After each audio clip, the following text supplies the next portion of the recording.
우리는 예수님의 크신 은혜 가운데 아무런 죄값을 치르지 않고 죄사함을 받았습니다. 우리가 예수님의 그 아무런 대가 없는 그런 죄 용서함을 받았다고 해서 우리가 지은 죄의 죄값이 없는 것은 아닙니다. 성경은 분명히 그 죄에 대하여 죄값이 있다고 말씀하십니다. 대표적인 말씀이 우리가 암송하고 있는 로마서 6장 23절인데요. 죄의 싹은 사망이요 하나님의 은사는 그리스도 예수 안에 있는 영생이니라 말씀하셨습니다. 그러니까 죄의 값은 너무 명확합니다. 죄의 값은 사망이라고 주님이 말씀하셨습니다. 조금 죄의 값이 무거운 것이 아닌가라고 하는 느낌이 드실 수도 있겠습니다. 누구나 죄는 짓고 사는 건데 우리가 주님 앞에 와서 회개하고 다시금 죄를 짓지 않겠다 아무리 결단하고 나아가도 우리의 삶에 죄가 반복되는 것을 우리는 잘 알고 있는데 우리의 연약함을 그렇게 해서 주님께서 잘 아심에도 불구하고 왜 꼭 죄의 값을 사망이라고 하기까지 그렇게 무섭게 말씀하셨는가라고 하는 생각을 해보면 우리 하나님이 정하신 죄의 값이 조금 무섭다, 조금 과하다라고 하는 생각이 들 때도 있습니다. 그런데 성경은 전혀 타협의 여지가 없습니다. 죄의 값은 사망이라고 아예 못 박아 말씀하셨고요. 사망이 될 수도 있다. 아마 사망에 해당하는 값을 치러야 할 것이다 라고 하는 그런 타협의 언어로 우리 가운데 말씀하지 않으셨습니다.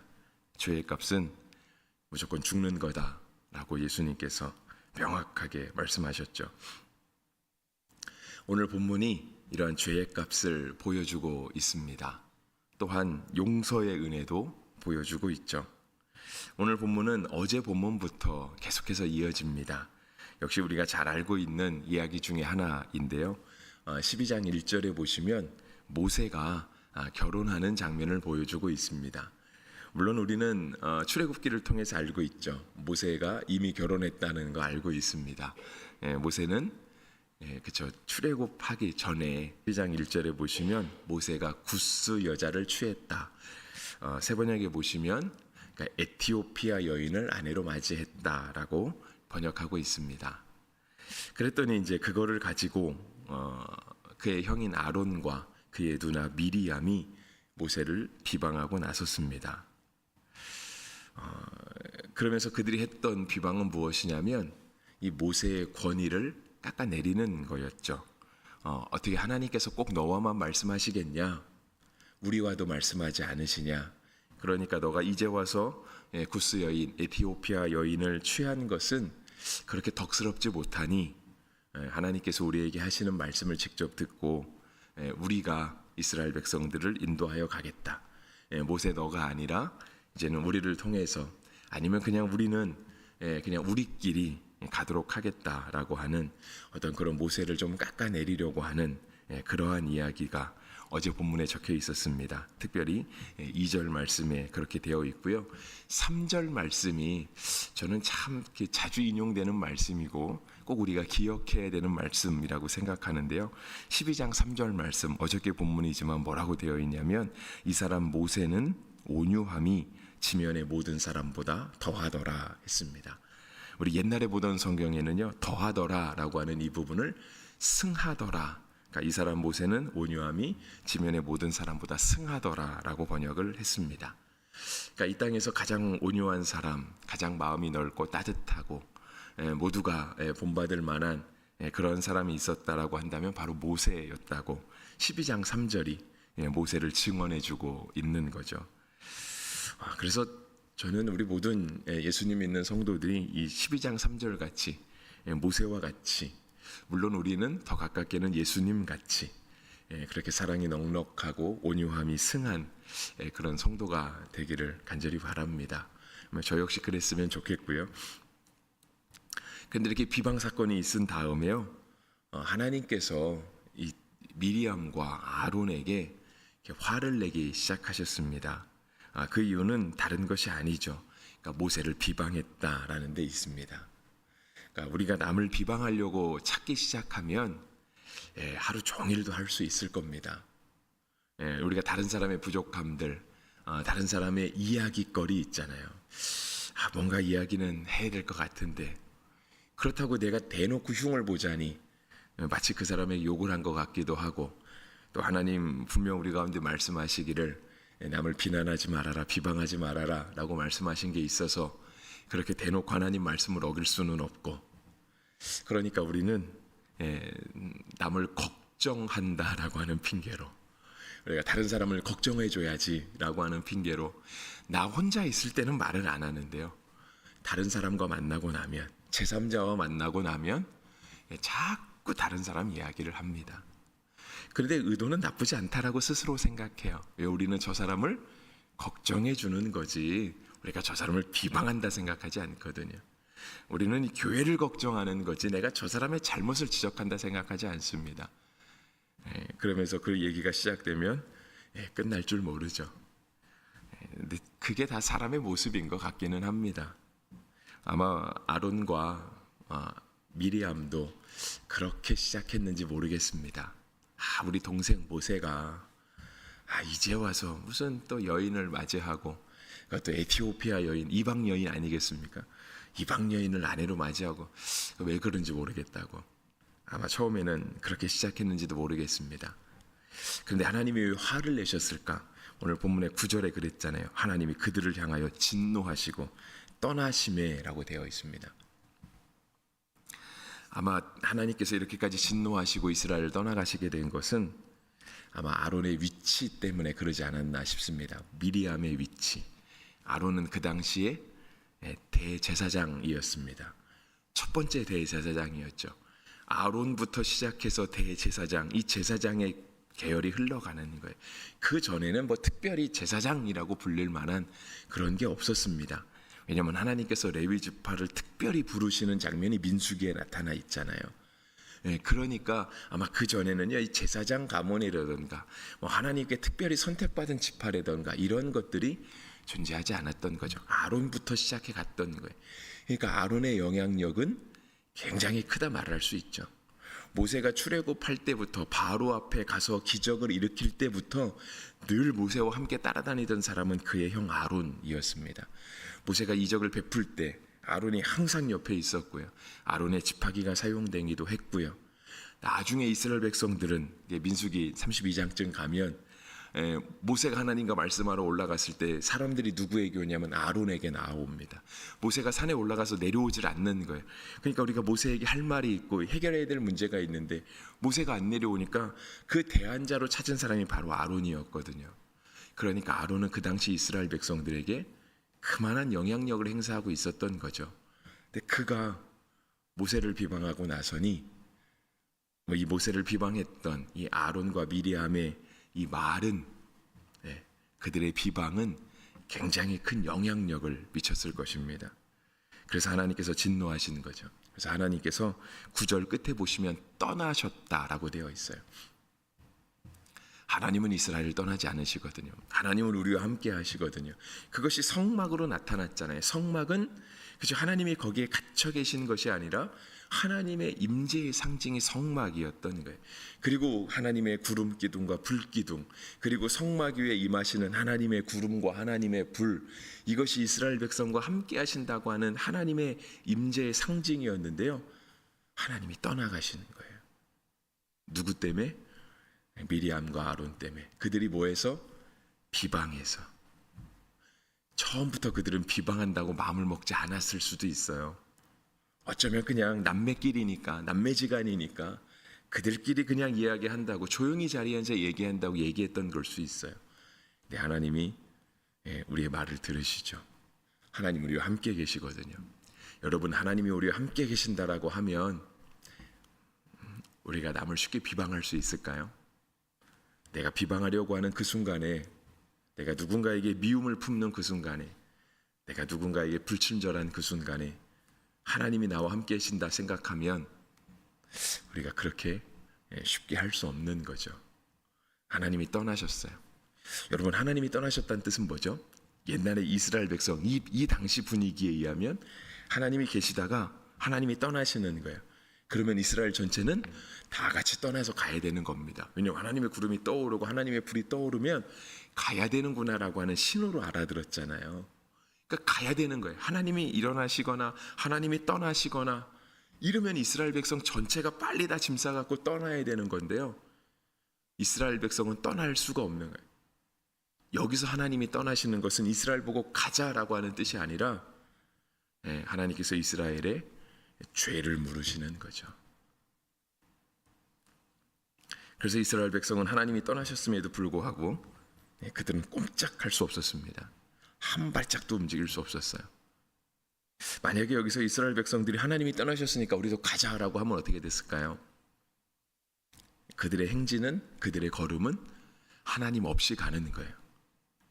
이게 하나님이 이스라엘 백성에게 떠나자라고 하는 신호가 아니라 죄를 지은 이스라엘 백성을 하나님이 떠나가셨기 때문에 이제 우리와 함께 하시는 하나님이 아니신 거예요. 하나님은 아예 이스라엘과 분리가 되신 거죠. 근데 만약에 이스라엘이 여기서 죄를 뉘우치지 못하고 회개하지 못하고 그냥 가자, 길 한두 번 건나, 광야길 우리가 벌써 걸어온 세월이 얼만데 1년은 벌써 후딱 지났잖아요. 그죠? 가나안 땅이 그렇게 먼 것도 아니고 이들이 만약에 하나님이 떠나가셨음에도 불구하고 하나님과 함께하지 아니하고 그냥 우리끼리 가자라고 해서 떠나갔으면 그들은 결코 가나안 땅에 이르지 못했을 거고요. 설령 가나안 땅에 이르렀다 할지라도 그들은 하나님의 백성은 아니었을 겁니다. 하나님이 함께하시지 않으니까 하나님의 백성이라고 말할 수 없는 거죠. 그건 역시 우리에게도 마찬가지입니다.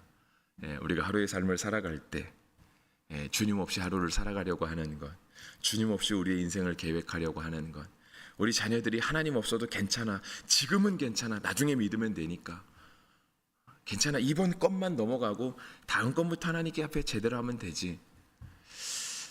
결코 일이 이루어지지 않고요. 그렇게 되었다고 해도 그 일로는 하나님께 영광을 돌릴 수 없습니다. 주의 복음을 전할 수도 없는 일이죠. 오늘 본문이 우리에게 그거를 말씀하고 있는 거예요. 그래서 이스라엘 백성들에서 죄값을 치릅니다. 미리암이 치른 죄값은요, 나병이 걸린 거였어요. 나병에 걸려. 그랬더니 아론이 깜짝 놀랐습니다. 아론이 깜짝 놀라서 모세에게 가요. 그래서 모세에게 가서 11절에 얘기하죠. 슬프도다 내 주여, 우리가 어리석은 일을 하여 죄를 지었으나 청하건대 그 벌을 우리에게 돌리지 마소서라고 되어 있습니다. 우리가 죄를 지었지만 그 벌을 우리에게 돌리지 마십시오. 왜냐하면 미리암이 갑자기 나병이 걸렸거든요. 이때 당시 나병은 진에서 쫓겨나는 거예요. 공동체에서 분리가 되는 거예요. 그래서 레위기에 보면 나병의 규정이 있잖아요. 나병의 규정. 진 밖으로 떠나가 있어야 됐던 거죠. 우리도 왜 한센병, 소록도에 몰아놨잖아요. 왜냐하면 전염이 된다 생각하기도 했고요. 그러한 사람들과 함께 살아가고 싶지 않았던 거죠. 그러니까 나병에 걸린 사람들의 그런 이렇게 바라보기 어려운, 조금 표현하면 좀 보기 어려운 좀 흉측한 모습들, 그런 사람들과 함께 보면서 살아가고 싶지 않았던 거예요. 그러니까 미리암이 진 밖으로 쫓겨나게 된 거죠. 그랬더니 아론이 깜짝 놀라서 모세에게 와서 그 용서함을 구했습니다. 그래서 12절은 미리암의 상태를 보여주죠. 그가 살이 반이나 썩어 모태로부터 죽어서 나온 자 같이 되지 않게 하소서. 그의 살이 반이나 썩었다라고 되어 있고요. 마치 그러니까 사생자가 태어난 것처럼 뱃속에서부터 죽어서 태어난 아이와 같이 미리암의 모습이 변했다라고 하는 것입니다. 모세는 3절에 있는 말씀처럼 그의 온유함이 지면의 모든 사람보다 더한 사람, 승한 사람이었습니다. 그래서 모세는 미리암을 용서하기 원했습니다. 아론도 용서하기 원했죠. 그것이 13절에 나와 있습니다. 모세가 여호와께 부르짖어 이르되 하나님이여 원하건대 그를 고쳐 주옵소서 했습니다. 이 부분을요, 새한글 성경에서는 뭐라고 번역했냐면 하나님 제발, 그를 제발 고쳐 주십시오 라고 번역했어요. 히브리어 뜻이 그렇습니다. 그냥 13절처럼 부르짖어 이르되 원하건대 고쳐 주옵소서가 아니라 하나님 제발 그를 고쳐 주십시오라고 하는 간절함이 담겨 있죠. 모세는 하나님께서 이 죄의 값을 용서해 주시기를, 빨리 치루어 주시기를, 그래서 하나님께서 다시 돌아오시고 이스라엘 백성들이 하나님과 함께 가나안 땅을 향해 나아가기를, 인생을 살아가게 되기를 간절히 기도했던 겁니다. 물론 하나님도 미리암을 용서하셨습니다. 그렇게 오랜 시간 걸리지 않았습니다. 딱 일주일 걸렸습니다. 그러면서 했던 말은 이제 14절인데요. 여호와께서 모세에게 이르시되 그의 아버지가 그의 얼굴에 침을 뱉었을지라도 그가 이레 동안 부끄러워하지 않겠느냐. 그런즉 그를 진영 밖에 이레 동안 가두고 그 후에 들어오게 할지니라 하시니, 이에 미리암이 진영 밖에 이레 동안 갇혀 있었고 백성은 그를 다시 들어오게 하기까지 행진하지 아니하다가라고 되어 있습니다. 그러니까 우리가 살면서 어떤 부정한 일을 당한다 할지라도 그 부정함이 잊혀지는 시간, 씻어지는 시간은 걸리지 않겠냐. 그러니까 하나님께서 미리암을 7일 동안 진영 밖에 나가게 하시는 거예요. 우리가 생각할 때 하나님 용서해 주실 거면 좀 바로 용서해 주시지. 뭐 꼭 7일을 걸리게 하실까? 용서하실 거면 그 병도 바로 고쳐 주시지. 왜 꼭 7일을 병으로 고생하게 하실까라고 하는 생각을 해볼 수 있겠습니다. 하나님이 되게 뭐라 그럴까요? 좀 깐깐하시다라고 생각할지도 모르겠습니다. 근데 오늘 본문은요, 하나님을 그렇게 보여주는 것이 아니라 죄값이 있다라고 하는 걸 보여주는 거예요. 여러분, 죄값이 있어요. 아까 사망이라 그랬잖아요. 그래서 원래는 우리가 죽어야 되는 거예요. 근데 우리 대신 누가 죽으시는 거예요? 예수님이 죽으시는 거예요. 우리가 직접 죽지 않았다고 해서 내 죄가 되게 가볍구나, 죄값 별거 아니네 라고 생각할 건 아니다라고 하는 거죠. 하나님이 미리암을 7일 동안 밖에 놔두시는 거예요. 바로 용서하실 수 있는 크신 사랑의 하나님이시지만 하나님은 분명한 죄값을 보여주기 원하시는, 온 이스라엘 백성이 그 죄값을 함께 감당하고 있는 거예요. 7일을 못 가는 거잖아요. 여러분, 어차피 이스라엘 백성은 40년 광야에 살 거니까 40년에 비하면 7일은 아무것도 아니라고 생각할지 모르겠어요. 물론 아무것도 아니겠죠. 40년에 비하면 뭐 일주일이 40년에 비하면 그게 뭐 날수라 생각하겠습니까? 근데 여러분, 우리가 일주일을 부정한 병에 걸려서, 나병에 걸려서 밖에 쫓겨나 있다 생각해 보세요. 일주일 그냥 생으로 병을 앓아야 된다라고 생각. 물론 7일 후에 병이 날 거라는 희망과 소망은 있겠지만 그 고통과 그 어려움을 우리가 담당해야 된다면, 사람들이 나중에 미리암이 다시 공동체에 들어왔잖아요. 미리암을 보고 뭐라고 할 수도 있잖아요. 그 죄값을 감당하게 하시는 거죠. 여러분, 죄의 무서움을 알아야 하나님의 용서의 은혜가 얼마나 큰지 알 수 있습니다. 우리의 죄를 바로 볼 수 있어야 예수님이 얼마나 우리의 삶에 필요한지를 알 수 있어요. 그래서 하나님께서 우리에게 율법을 주시는 거예요. 우리가 로마서에서 율법으로는 죄를 깨달음이니라 얘기하시잖아요. 율법이 우리 가운데 있는 이유는요, 우리의 죄를 깨닫게 하는 거예요. 만약에 율법이 없으면 우리는 예수님도 볼 수 없어요. 율법은 되게 나쁜 거지. 율법은 굉장히 우리를 맨날 죄 있다고, 우리를 이것도 못하고 저것도 못하게 하고, 우리를 맨날 죄책감에 짓눌려 살게 하는 게 율법이지 라고 생각할지 모르겠지만, 율법이 없으면 우리가 죄를 깨달을 수 없고요. 예언서의 말씀같이 하나님의 말씀 율법이 없으면 백성이 방자히 행하는 거예요. 하나님의 말씀이 있기 때문에, 하나님의 법이 있기 때문에 우리가 예수님의 용서의 은혜가 얼마나 큰지를 다시금 깨닫게 되는 거죠. 오늘 하루를 살아가실 때에도 우리가 정말 예수님의 크신 이 용서의 은혜 가운데 살아가게 되시기를 바랍니다. 그리고 하나님이 잠깐 진을 떠나셨다 돼 있잖아요. 이 하나님께서 이스라엘 진을 떠난 상태에서 이스라엘 백성이 움직일 수 없었거든요. 역시 오늘 우리 하루의 삶이 예수님 없이 나아가려고 하는 삶이 되지 않기를 또한 주의 이름으로 축복합니다. 주님과 함께 살아가는 우리 하루의 걸음걸음, 그 속에서 예수님의 죄사함의 은혜, 구원의 은혜를 충만하게 깨닫게 되는 그런 은혜가 있기를 주의 이름으로 축복합니다.